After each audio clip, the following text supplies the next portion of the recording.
Então, a gente precisa perceber que, freirianamente, nós temos que começar, a partir das nossas relações, a compreender a sociedade na qual nós estamos mergulhados.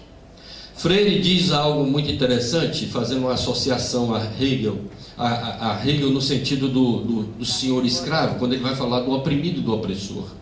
Quase sempre, quando nós ouvimos falar de Paulo Freire e dessa história de opressão, a gente remete para o outro. As outras pessoas são capazes de oprimir. A gente é sempre muito bonzinho no filme. Eu digo sempre que o difícil no Brasil, por isso que a gente não tem filme de cowboy, porque é todo mundo mocinho, não tem bandido, né? Então é a maior dificuldade que a gente tem de fazer filme. Nesse sentido, então, Freire traz uma contribuição extremamente importante por possibilitar que a gente comece a desvelar que o opressor primeiro a ser desvelado somos nós mesmos. Que muitas vezes, não poucas, nós oprimimos as pessoas. E eu diria que é próprio de uma cultura, de uma sociedade que contribuiu para que nós chegássemos aonde nós estamos hoje. É difícil lutar contra uma estrutura tão pesada como essa na qual nós estamos mergulhados. Buscando Michel Foucault e esses companheiros dele, o Derrida, enfim, a gente começa a perceber que essa sociedade é uma sociedade extremamente perniciosa, porque ela vai alimentando um modelo, uma lógica, e nós todos e todas mergulhamos dentro dessa lógica. Nós, usando uma palavra freiriana, nós estamos imersos dentro dessa lógica. E nessa imersão, nós precisamos botar a cabeça para fora e olhar, porque nós estamos mergulhados nela. E se nós estamos mergulhados nela, é difícil ver o que está acontecendo conosco.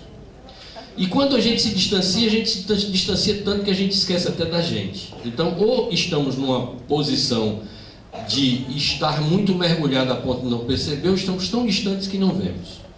Nós ficamos nesses dois polos. Aliás, isso é um recurso midiático extremamente interessante, né? Se você pegar fotografias usadas pela televisão, fotografias usadas pelo rádio, não, né?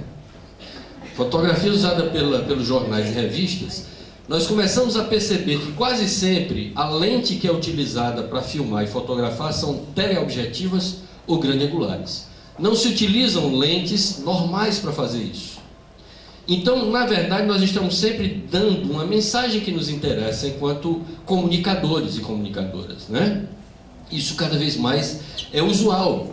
E mais ainda, essa imagem, ela traz o foco àquilo que interessa difundir. Então nós colocamos num dos terços nobres de uma imagem aquilo que a gente quer passar para as pessoas. O resto está perdido, porque a sociedade ocidental na qual estamos mergulhados, ela foi educada para não ver o todo. Ela foi educada para ver um pedacinho do todo. Inclusive um filme interessante, uma reportagem bastante interessante feita pela TV Escola e difundida semana passada, mostrava um pouco essa coisa da cultura ocidental em contraponto à cultura oriental. Porque na cultura oriental eles ainda, não se sabe até quando eles olham para uma imagem de um modo geral, eles olham para a totalidade da imagem. Diferente de nós ocidentais, que em geral, também não somos todos e todas, mas em geral, olhamos apenas para determinados pontos da imagem.